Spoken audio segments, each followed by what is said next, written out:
at least can watch the recording. So hello, everybody. This is the Soulful Leaders Academy and welcome. My name is Dr. Christine Sau and I founded this. It's kind of my little baby and it's free as a service to others. And I've been teaching things like the art of soulful selling. And I'm now in the process of teaching my Soulful Life Coaching program. I'll later evolve it into the Soulful Nutrition, Health, and Life Coaching program, which I both already have for sale on my website. And I'll be happy to share the link at some point if anybody's interested, because they're good programs. And they're right now, of course, for special price because they're not ready. It's a beta launch. But there's much more to come because I love to have fun. I love tech. I love all those things that most coaches hate doing, except for work. I like working. I think work should be something you love. Okay, let's get into today's topic, which is part 2 of Soulful Life Coaching. Let me share the screen. Okay, and I want to encourage you. When I'm teaching, I encourage you to interrupt me, to challenge me, to say whatever you think, to post, to raise your hand, to do whatever. And I always say, I cannot be offended. And I think it's a personal choice whether I let anybody offend me. And as long as it's with words, you can hurl at me whatever you want. And I think that's an important point of being mature, that it's not that I have to censor myself so I don't offend anybody. Yes, to a certain extent, I don't want to be really crude and mean. That's not my intent. But as humans, we are never perfect. And as humans, we make mistakes.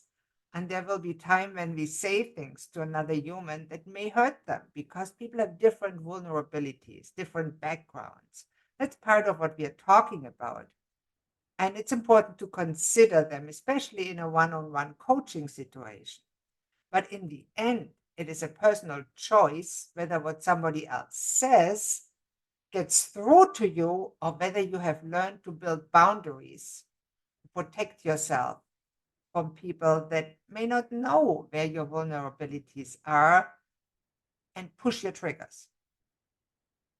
Okay, let's start today. I want to talk about the values and principles of soulful life coaching.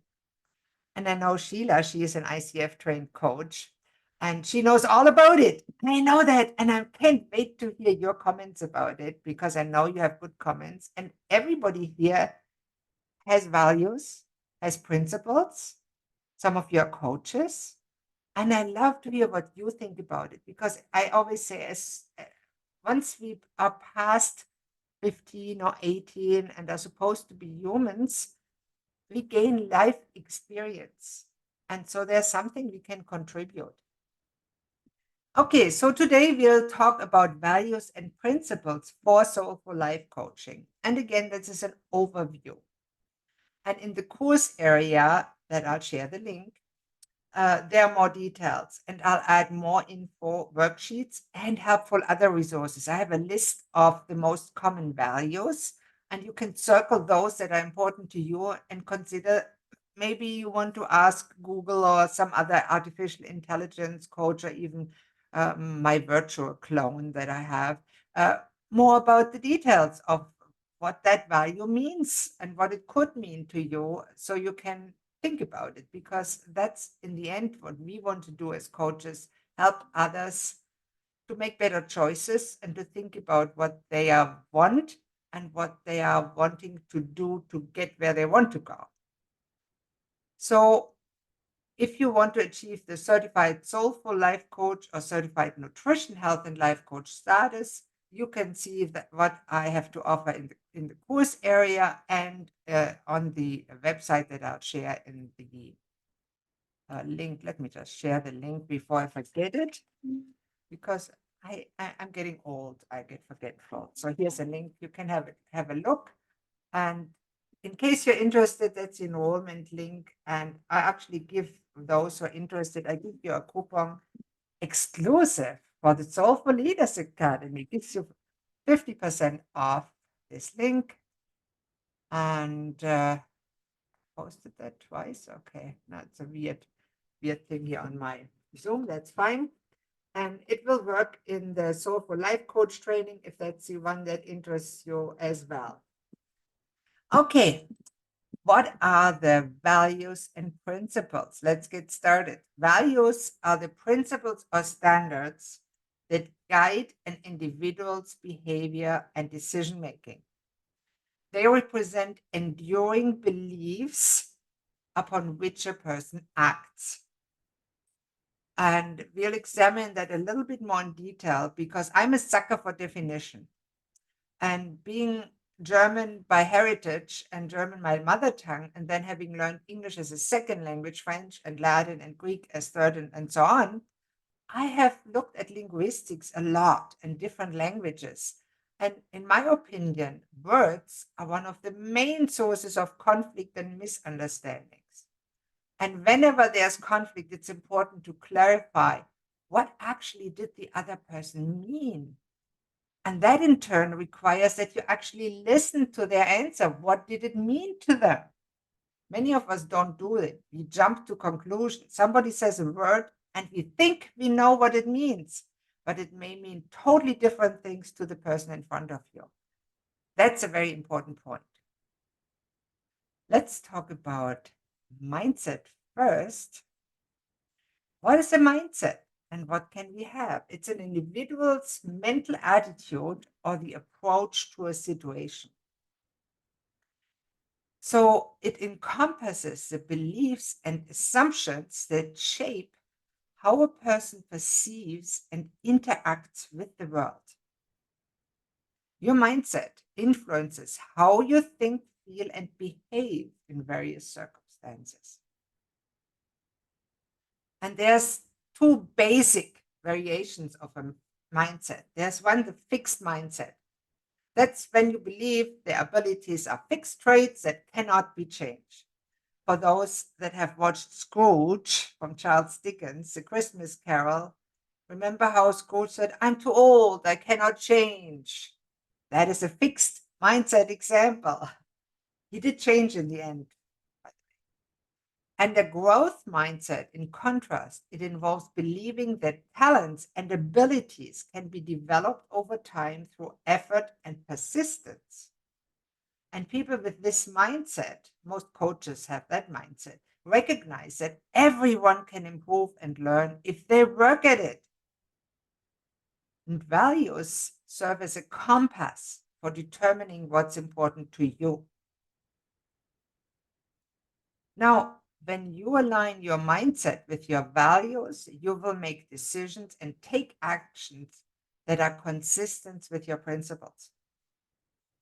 An example, if one of your core values is honesty, you'll likely adopt the growth mindset that encourages learning and self-improvement. And you will value feedback and see mistakes as opportunities for growth rather than as failures that make you a worthless human being. So it's quite important for your mental health, your well-being. And I find that it's a very important thing. And when I studied psychology and to some extent philosophy and other subjects, I found that all very fascinating, how it evolved over history and how we are seeing things now and how it is shaped, how the perception of things is shaped by the words that we hear in advertising, radio, in the news. Very interesting. Now let's get in more in how it works, because how it works in practice is that our values that we learn usually in childhood, in our culture, from our environment, shape our beliefs. And those beliefs in turn influence our thoughts. And then those thoughts produce emotions, and the emotions act as a motivator of our behavior. And in the end, the behavior is what gets us the results. And one of my mentors I have to unmute yourself and show you that because it's so funny. Dr. Joseph McClendon, he's a PhD psychology. He teaches neuroencoding. He trained me as a neuroencoding specialist. And he has this funny saying how it works, and it's so easy to memorize. He says, how I think, so I feel. How I feel, so I do. How I do, so I have. So how I think, my thoughts, it's how I feel influence the emotions. How I feel, so I act. When I feel like exercising, I will exercise. If I hate exercise, I will stay home, sit on the couch, watch TV. And how I act, so I am. If I go to exercise and eat the right things, I will be on average healthier, hopefully, or less susceptible to illnesses. Keep the weight off, whatever you want to achieve. So that all goes together. And as before, if you have any questions, interrupt me, unmute yourself, wave your hands, I can see you. Uh, uh, just, I'm not necessarily always asking for feedback all the time because I want to encourage you to think and then do. And if you only do when asked, that's not a good thing because most of the time, the people that ask for something want to sell you something, which is great if you're in sales. Now, let's explore values and beliefs and how other factors they interconnect to shape our behaviors and outcomes. Let's again talk a little bit more about beliefs. And over time, I want to go much deeper into that because I'm a team therapist with Dr. David Burns. And I learned methods from psychology, cognitive psychology, that also coaches use to change thoughts, beliefs, and in turn, behavior and outcome. That's how it works in human life. And we are very similar professions. And I wrote a blog post about the differences to because sometimes it's a legal issue. Oh, there's Sharon, nice to see her too. So beliefs are defined, and I asked my friend Chaddy about all those things. For those who don't know, my friend Chaddy is ChatGPT or similar artificial intelligence chatbots. I call them Chaddy, and I actually asked Chaddy if she's okay with me calling her Chaddy, and she had no problem with that. And then I also said, Chaddy, is it okay if I assign you the gender female? Because I like to have fun with my chatbots. And she said, yes, no problem. I'll be happy to be a female. So from now on, all my chatbots are female and I call them Chatty because I can. Why not? So I encourage you to think similarly and enjoy life, have fun with what you can have fun. And that makes life so much more exciting, interesting, and energetic, I could say. Now, beliefs are the things we hold true, even without objective proof. And the way they develop are through different channels. One kind of beliefs are inherited beliefs. It's a bad name because they're not really inherited. We learn them from those around us in childhood, including parents, teachers, and mentors. We basically take them from other people that we consider role models. Then there are personal experiences. Experiences and associated feelings contribute to our belief. For example, if as a student you had a teacher that hated you, and this teacher always told you what an idiot you are, you might have adopted the belief that you're an idiot from that experience. And that leads to a behavior that in the end results to failure in school. And we know that from studies that have been repeated over and over. And then we know that repeated actions, consistent behaviors reinforce certain beliefs. And as an example, I just want to use one action that has been forced upon us to repeat repeatedly, which is wearing masks against a respiratory virus. Now, we know from science that masks do not prevent the spread of respiratory viruses, but the consistent wearing of those masks by large amounts of the population, for whatever reason, has reinforced the belief that they protect you and they increase safety, which is scientific nonsense, but it works. That's repeated actions that create certain beliefs and reinforce them. Yes, Ian. I can't hear you. You're muted. Now, I'd like to say I partially agree with you, and I'm speaking from the perspective of an advanced chem bio rad nuke defense officer who wore masks of many types for many years. The N95 or similar masks will not provide perfect protection, so in that sense, you are correct. But it's part of a series of a layered defense where you're just trying to have as many barriers between the virus and the potentially infected community as possible. So I would be careful in saying it's a scientific fact they don't work, because in fact they do within the context of a layered defense with many other public health measures. I respectfully disagree with that assessment because large studies that they did in India showed that it does not work for this specific virus. Masks work excellent for bacteria and larger viruses. They did wind channel experiments where they actually. Well, like I said, it is part of a layered system of But it multiple doesn't make defenses. sense if it doesn't have an effect. Pardon me? It only works for symptomatic people that actively cough. Yes. Yes, I will agree with that part. Okay. Let's agree to that part. And I know it's a contentious issue. That's interesting because it involves a belief. And beliefs often have different causes, and the science is very different depending. That's what I wanted to bring out is a belief and a fact are two different things. But there's a big Cochrane report about mask wearing. Have you read it? That's Which one? Sorry. Cochrane report, which is usually a meta-analysis that's used as a scientific standard. Yeah. What did you call it? Cochrane? The Cochrane Institute does large meta-analysis of scientific studies, and it makes a report that is usually everywhere accepted. Okay, I'll have a look at that. I can definitely show that to you. It's very, very Okay, thank you. all developed. No, I understand, and I partially agree. It partially makes sense.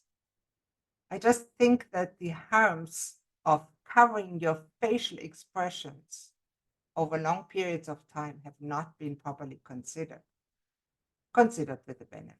But that's my opinion, and it's okay if you have a different opinion. No, I will support you on that. As a hearing impaired person, when I'm dealing with people who are wearing a mask, my ability to comprehend their message drops off by at least 50%. Yeah, and I'm a little hearing impaired myself, and I suffer when I can't see the mouth. It's very hard. And there's a Cochrane report. That's how you spell it. I have the Cochrane report on my hard drive. I'll be happy to share it with you. It's a good one. Alrighty, let's go on and not get hung up and stuck. I just taught Dr. Amen's neuroscience course for kids, and we always talk about the anterior cingulate gyrus, that the part of the brain that tortures us because it makes us get stuck in something. And I know I have the tendency to do that too. So let's go on before I get stuck. All righty. Let's talk about how beliefs influence our thoughts. For example, if you believe that you are terrible at time management, your thoughts may reinforce this. And in turn, our thoughts create our emotions, and that then shapes our behavior, and that ultimately leads to our results. Now, normally we don't dissect that. We just do and don't think much. But maybe sometimes it's valuable to dissect it, especially when you're coaching clients with different issues. And I know psychologists do that in much more details. And we will dissect it more in future classes. And you will see how doing this with your clients and then with specific targeted interventions and coaching techniques, you can charge part of the equation and you can eventually help your clients to change the results. And I'll talk a little bit about scope of practice in the latter parts of this class, because it's important that as coaches, we know when to refer a client that is so deranged to a licensed practitioner for treatment. We don't treat people, we coach people. Very big difference. We'll get into that more. Now, let's have some fun. What would you say this is? Any ideas? What is it?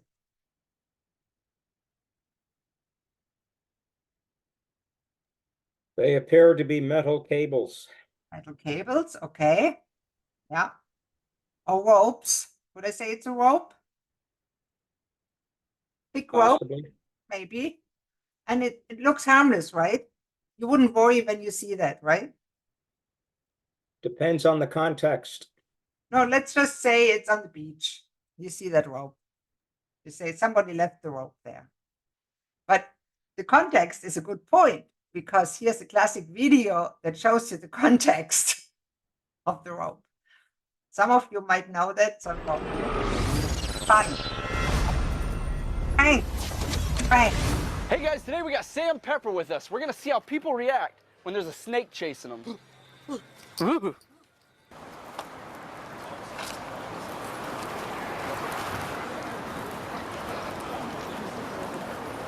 Whoa, there's a snake.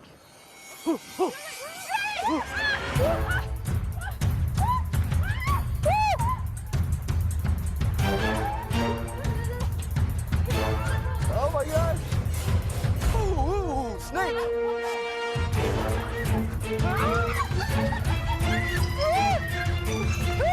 Yo, there's a snake behind there.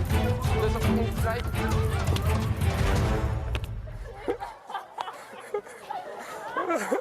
Excuse me, you got a snake behind.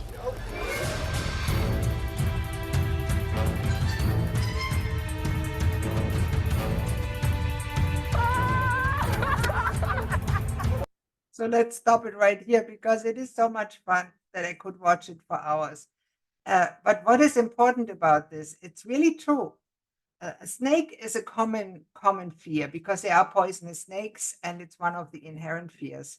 But if we don't know that it's not a snake chasing us, it's a snake, and we might be afraid.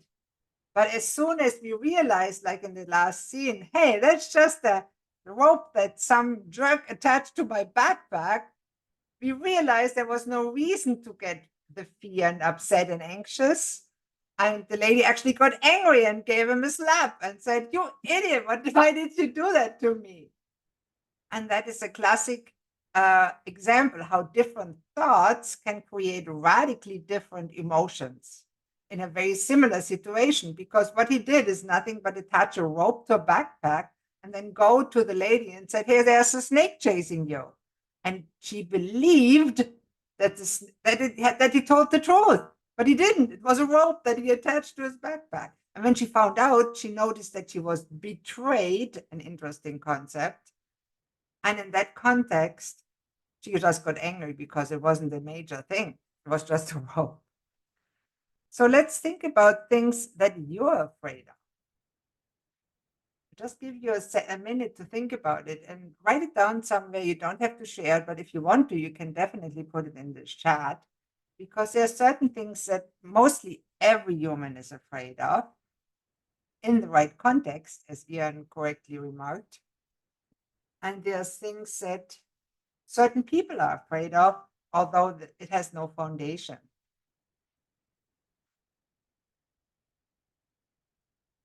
Just think about things that you are afraid of, and think about whether that fear is justified or whether it makes sense or not so much. I'll tell you an example. As a child, I was deadly afraid of wasps. You know, those stinging yellow jackets? And yes, the sting hurts. I got stung and it hurt. Good, big deal. But as a child, it went so far when I saw a yellow jacket I ran away. I couldn't eat outside.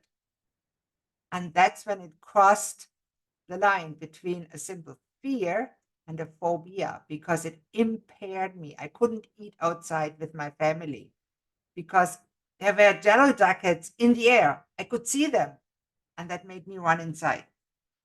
Scree, said Ian. What's scree? Scree is loose rock mixed with snow in mountain passes. And my experience was I slipped in scree on a outward bound course, and I fell bouncing about 250 meters, and it ended up with a concussion. Oh, wow. And while I'm not afraid of heights per se, I've jumped out of airplanes and I have abseiled or rappelled off mountains and helicopter landing platforms. Scree, or loose wet rock, gives me a morbid fear. And I've tested that on a couple of occasions, and the fear is still there decades later. Wow, that's interesting. And of course, there's ways, if you really wanted to, you could address that fear, but why would you? I mean, that's not that common an occurrence that you have. Well, I've tried gradual, I'm trying to think of the right word for Yeah. the name of the therapy. I can't think of the proper clinical word, but gradual exposure therapy. It did not work that well. Yeah, sometimes you have to add other techniques. Exposure therapy is not always 100% effective. I've noticed that too with clients and stuff, although I don't do therapy anymore, but there's a big difference between that. Any other people that want to share any fears, whether they make sense or not? Well, I discovered during COVID that I didn't want to die alone in a hospital with a tube down my throat. Mm. I don't think I'm afraid of death. In fact, I've had a couple of times where I've thought I was going to die, and it was not a scary thing. But the idea of dying alone in a hospital with a tube down my throat is something that doesn't sit well with me.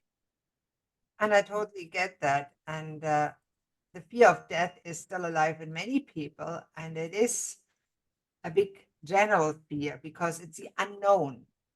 But I'm not afraid of death. I'm afraid of how I might die. it's suffering part before death that we want to avoid. And I mean, Well, yeah, I guess that's one way of putting it. Yeah. that's why, for example, the military uses suffering or torture as a means to make people comply, because most people fear suffering. And you see that when you read the book 1984 by George Orwell, he was brainwashed with fear, with an item, in this case, rats, that he was deadly afraid of. He wasn't eaten by rats. He was just threatened with them. That was enough. And that's a very interesting concept, I think.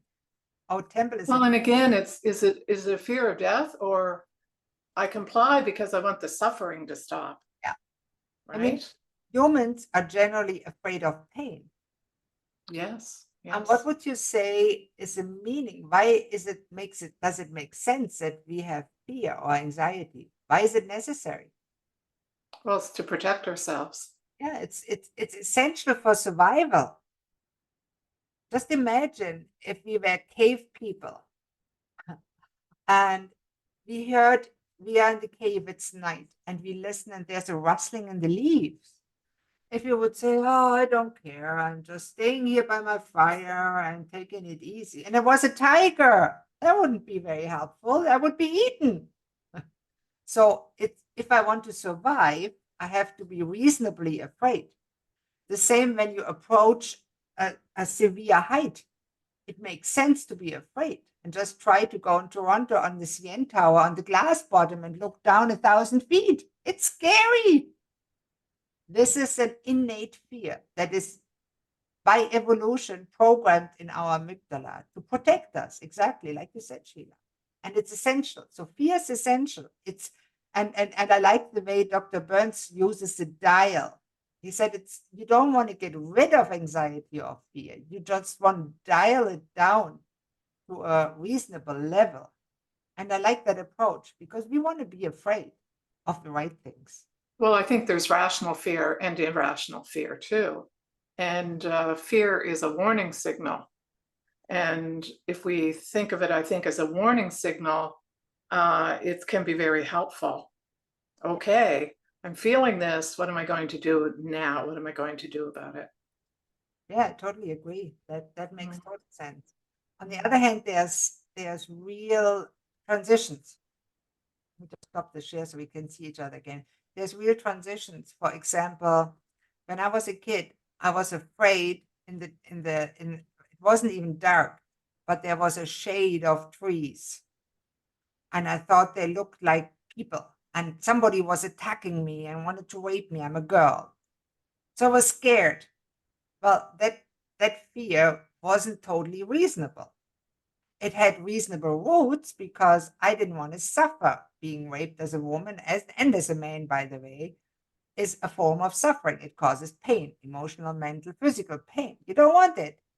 People are programmed to avoid suffering, even hardwired. Just put your hand on a hot plate and the nerves are programmed to avoid that kind of pain. And it's really interesting how we avoid it. And it makes sense. But sometimes we go overboard and avoid too much, because why not go through the shadow of trees? Just because they look a little bit like a human doesn't matter, really. Nowadays, I wouldn't worry about it. But so things shift over time. And I think it's very important. And fear is a fascinating topic. I love fear. And most people at some point learn to deal with fears in some ways, especially when it's important. And I do havening techniques in part as a method to mitigate fears. It works excellent, but not all the time. I mean, nobody's perfect. There's many, many methods to deal with emotions that you don't want, whatever the reason. That's fascinating. I like that. Okay, let's go on and see what I have. Oh yeah, I wanted to try this slide here. This is a feedback slide. And I mean, sorry. I'm asking you to try it. If you have a cell phone handy, scan the QR code and fill out the little survey. We'll go on after that with the presentation. It only takes 2 minutes, or you can just type that link in a new browser window and enter this code when prompted. And let me know what you think of me as a speaker. Be honest. Let me know how much I suck. I want to know, because otherwise I can get better. And if you wanted to try the same feedback app for your online event, it's free to start. Polkadot is the name. I think it's pretty cool. You can give away a lead magnet. It lets you have 3 codes for free. And I don't make any money by promoting it, but I learned it from a lady in a networking meeting, and I tried it and I thought it's pretty cool. And anybody that does live presentations or meeting might want to try it.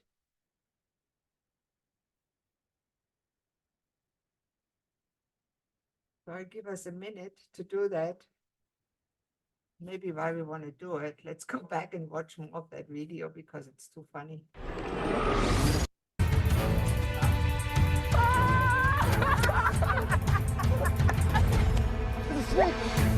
Oh my God!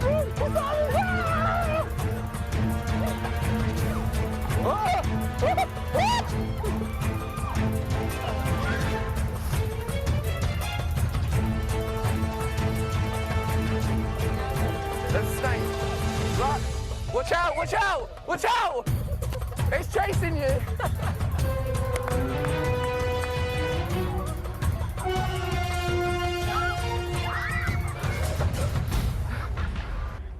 Behind you. Here. Oh, it's right there. It's chasing you. Bastard. Oh my God. Woo! Woo! Woo! It's chasing. Ah!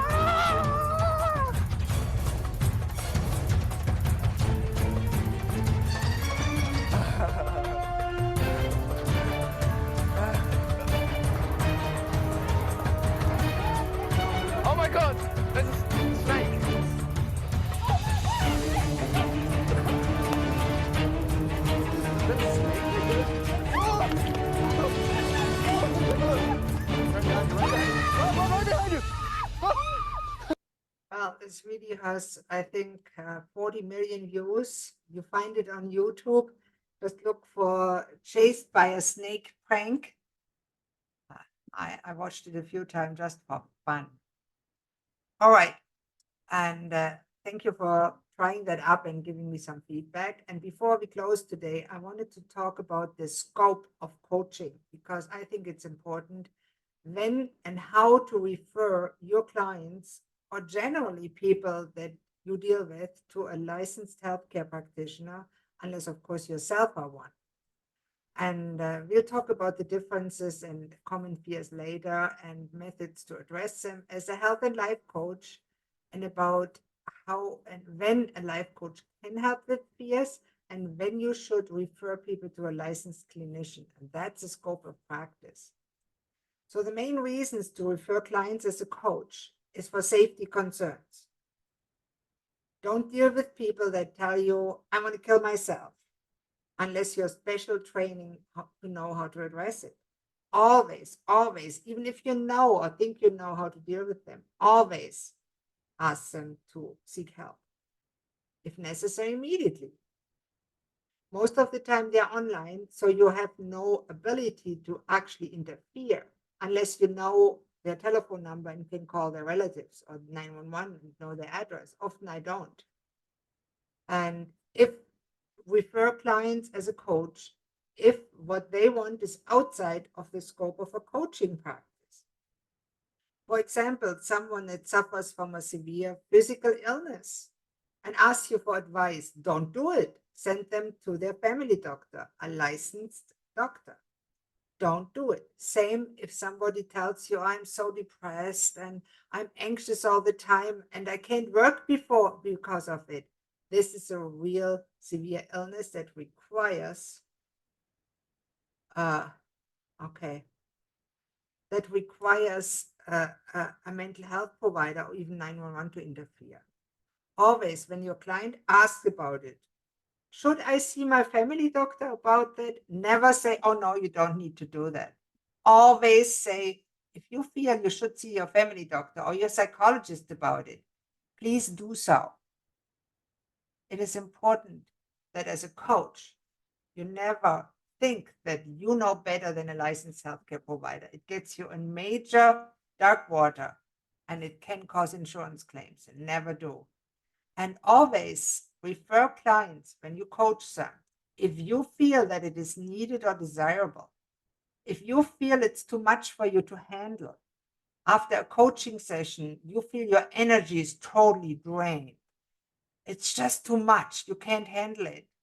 Let go of that client and recommend that they see a licensed psychologist or a licensed physician or other healthcare provider, whatever's appropriate in the situation.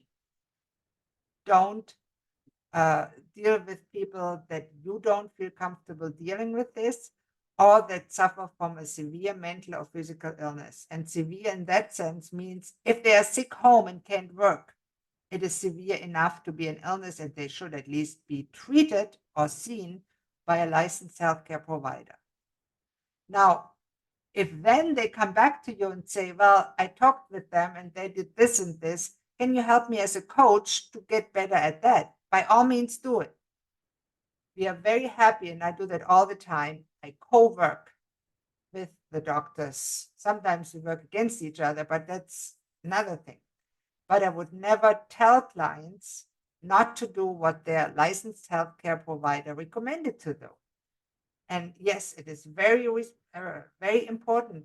There's even if somebody reveals to you on a call, on a Zoom call, that they are about or want to commit suicide, it is actually a legal responsibility, or that they want to harm others.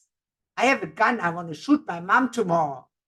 Well, you have a legal responsibility, if you can at all, to contact the local authorities and let them know what's going on so they can take action to help that person in an appropriate way. Now, on a coaching call, to be honest, it's not always possible. For example, Jenny in South Africa told me that I don't know her address, I don't know her telephone number, I have no way to interfere but to let her know. So there's different levels. For example, Ian, I know where he lives. If he would tell me, I would get in the car, go over, or I would call 911 and send the ambulance. See, that's the different levels we have available. So it's always possible, important to do what you can. There's a legal obligation to help people that want to harm themselves or others. And if you cannot do it and they reveal that to you, make a note in whatever chart you have that you told them and you did the best you could to try to mitigate the situation. I think that is a very important legal concern, because if you don't do it, and your insurance, if you have insurance as a coach, we always should have insurance. If you have insurance and they will not pay, and it's all yours, and you lose house and over somebody, that's not a good situation. Now, how do you actually refer them, tell them to go see their family doctor or another licensed physician? Licensed psychologist, if needed, call 911 or your local emergency number. And if needed and possible, you can do it together with them or for them. You can also refer them to a crisis hotline. There's many in different countries that have different numbers. I highly recommend you have them handy, because I had it happen on a call, in a coaching call, that people told me that they wanted to kill themselves. And yes, there's in Canada, I don't know about in other countries, there's something called assist training that gives you pointers how to deal with somebody that tells you, I want to kill myself. I think it's a very good skill that we all want to have. In some way, what do I say? How do I help somebody? But if in doubt, it's always good to help them to get help. And I just didn't want to let that unsaid and emphasize it enough, because as a coach, we need to be very conscious about what we cannot and will not do. And so we are prepared when a client comes with that to us. And one important thing also, and I mentioned that before, protect yourself and your energies, especially for energy healer. And I used to do that because people can be energy vampires. They take as much as they can and they leave you feeling drained. If you do that too often, you burn out and you get depressed, and that's not what you want. So I recommend that as a human being and as a coach, and of course, for legal reasons too. Now, next time, we'll talk about the interesting parts about the benefits of soulful life coaching for yourself and your clients.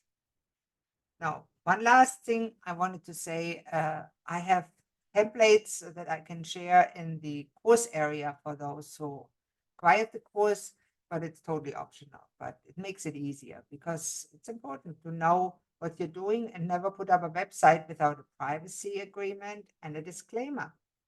Your insurance will haunt you if you don't. That's what I wanted to say today. Any comments, suggestions, questions? I know it was an interesting topic, at least for me. I hope for you too. I'll just throw in that I really can emphasize the issue of dealing with the energy vampires. I was a PTSD peer coach for 2 years, and the person I was dealing with, I didn't necessarily see it, but I would come home absolutely drained, and my wife would comment on how much this seemed to suck out of me. And it was once a week for a while, and then often it was twice a week. And this particular person did threaten suicide several times, including very credibly 3 times, and once where I thought I actually almost I was ready to restrain him one of the times. And this particular person was very manipulative. I think a psychologist could have perhaps diagnosed this person with narcissistic disorder. But eventually what happened is I had to break off that relationship. Yeah. It was just exhausting.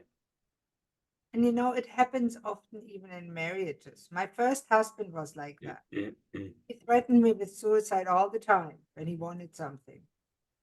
It just drained the energy. You can't do that. You can't handle that on a long run.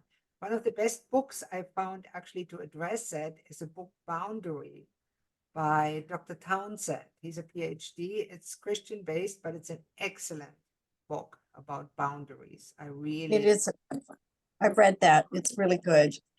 And that's, and you know, it's fine setting a boundary, but it's counterproductive if you don't do it in a loving way. Yeah. You know, That's a good there's question. ways, How do you but set boundaries in a loving way? how to? Hmm. Well, you always start with the positive. So I really enjoy my time with you, but lately I've been exhausted and I just need some space.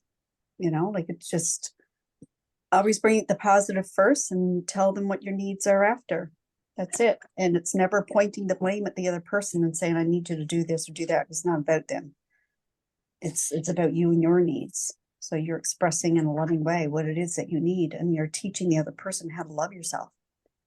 How to, you know. Yeah. Thank you. Very good pointers. I sometimes call it the sandwich technique. Start with something positive. For criticism in corporate world, it's done. Start with something positive, then do the criticism, end with something positive, if you can. And sometimes all you need to do is say no, or no, thank you. Do you want to go to that meeting tomorrow? Can you teach that extra class? No, I'm sorry. Yeah, no is a valid answer. And it needs no explanation, but We always feel it does, right? yeah, I know. And often we use the word but to negate something too. I really like you, but what does that say? Just forget everything I said before. Now I tell you the truth. That's why I try to do the sandwich technique, not with but with and. I really enjoy your company. And I have already something planned tomorrow, so I can't meet you then. But I'm happy to see you later when I have time again. Right. Yeah, And is a little gentler than but. I think so too. But we say but all the time. And but has of course a place in language too. I find language so interesting. Language is what divides people, and language is what joins people.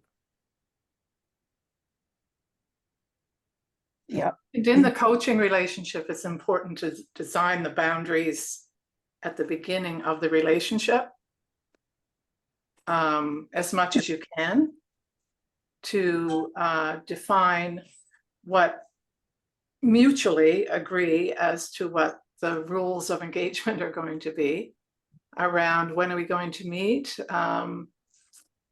You know, the coach expects you to be on time, and if you can't be, then, you know, please let me know. Sometimes you will forfeit the time if it becomes a habit. So there's all kinds of ways you can establish boundaries before you get deep in the weeds of a relationship in coaching. So it's really important to do that and stay out of those messy weeds that can show up. Yeah. That's the thing. Many of us coaches, and I'm guilty as charged, we process sometimes. We coach for free. We give it away. And that's really telling them my time is worth nothing. And we do it because we feel we are not good enough. We don't have enough training. And that's a common belief, you know, belief influences emotion, influences behavior, influences result. And it's hard. It's hard to say to somebody, yeah, my fee is $150 an hour. And if you can't have that, well, sorry. Well, I learned early on, Christine, that often the people who told me they couldn't afford coaching were the ones that were going on a cruise the next week. So it's, again, what are they going to prioritize and what do they value? We talked about values. It's like, do I value this enough to invest in it? And if people aren't, and sometimes they can't, you know, the cruise is more important. Yeah. And there's nothing wrong with going on a cruise. So it's important, I think, not to get too hung up on, for example, take it personally when they say, we do our best to convince people what the value is, but it's not always what they're looking for at the moment. Yeah. That's a very good point, and it's very true. Sharon, you wanted to say something? No, I'm just listening. I'm just nodding. I found that too often, and sometimes I like to give stuff away as a pro bono if I feel the client values it and Yeah. benefits from it, and it's really hard to afford the regular prices. Well, even if you can give, if they can pay something to indicate that they have some level of investment in making the changes that they say they want. So maybe it's not $150 an hour. And I think you can also establish, I'll have so many pro bono coaches, clients, but sorry, I'm at my limit right now. I'm not taking anybody pro bono. I'll put you on my list, those kinds of things. Exactly. Mhm. I have a very nice thing here right behind my computer on the wall when I feel tempted to give it to a client that I really don't want to see pro bono. I look at that and I say, because it's a nice way to say it, in order to honor and fulfill the commitment I made to my paying clients, I can't take on any pro bono work right now. I love doing it when I can, but right now I just don't have the time. Yeah. Wonderful. And And that communicates that you're busy too. It's like, oh, she's not desperate for my business. We're business people, and as business people, we sometimes give stuff away as a marketing and sales thing, like I do here in the Soulful Leaders Academy. And is it a marketing trick? No, because it has a dual value. It has value for me because I learn how to express myself better by preparing the material. I learn a ton. Mhm. And by sharing it with fascinating people like every one of you, I learned something else again, and I'm doing it. I'm getting more experience in doing it. And hopefully, you will take something away from my teaching too. And be it just thinking about how it's not to be done. Because when I meet somebody, a person that I really don't like, I say to myself, yeah, everybody has a purpose. And even if it's to serve as an example, how not to be. My dear mother-in-law, God love her, she was like that. I always said to myself, this is how I don't want to be. In many aspects, not in all of them. Yeah. And the thing is too, everybody has different values and perspectives and outlooks and intentions and expectations. So, it's just being open to say, let you be who you want to be, but it just doesn't resonate with me. Yeah, exactly. That's so true, Sharon. Thank you. And it says what Sheila says at the beginning of any coaching relationship. It's important to clarify that. What are your expectations? What are your values? What do you want to get out of it? How much do you want to invest in this for you? How much is that goal that you want to achieve worth? And I know I paid $10,000 for Brandon Burchard's high efficiency coaching. I was sadly disappointed. It wasn't good enough for what I wanted at the point. And was it good coaching? Probably. Was I ready at the time? Not at all. Did they fail to recognize that I wasn't ready? Probably. There was a miscommunication. Mhm. And that leads to disappointment because I paid a ton of money and the results were not what I hoped for. And in the end, it's my responsibility because I was a person being coached. I could have behaved differently. Could they? Probably. I don't know. It all has pros and cons. Absolutely. And meet at the right time, at the right stage in your development is a very difficult point in my books. And that's why so many people fail at what they try. And it's okay. Be human. Try again. Do it again. Well, I know I don't want to be a coach that charges $10,000 and have people walk away unhappy. Yeah. So again, what's the goal of the person that's selling the $10,000 programs? Is it just to sell programs? I think a lot of times it is. I agree. That's why Sad. any coach, It's sad, and it to me, it reflects badly on the coaching industry per se. Mhm. That, you know, these people that are, and again, he seems like a lovely person. I've never really followed him, but he seems like a lovely person. But for me, if I were going to charge $10,000, I would have some sort of money back guarantee that, you know, if you follow all the steps, if you're taking all these, you know, if you're showing up for all the meetings and blah, blah, blah, blah, if you decide after the first couple of weeks or whatever that this is not for you, then I will refund your money, or at least some of the money. I'm pretty So sure it's that it's about your ethics and how you want to be as a professional, I think. I agree. And I'm pretty sure there was some kind of a money back guarantee because he usually does it. But at the point, I was so ashamed that I didn't do it. So there's different reasons why people don't take the money back guarantee, even if it's there. And I know I have worked with several business coaches and paid a lot of money. I didn't do everything they said. I was too stubborn. That's a common reason. And and I wasn't successful. And I was disappointed. And for that, I blame myself because I didn't do the work. That's life. Sorry, I missed who you mentioned, the coach charging the $10,000. What was the name? It was Brennan Butchart. He's Oh, well. yeah. Okay. Thank you. I know who he is. And I've met him at the Experts Academy. He's an excellent marketer.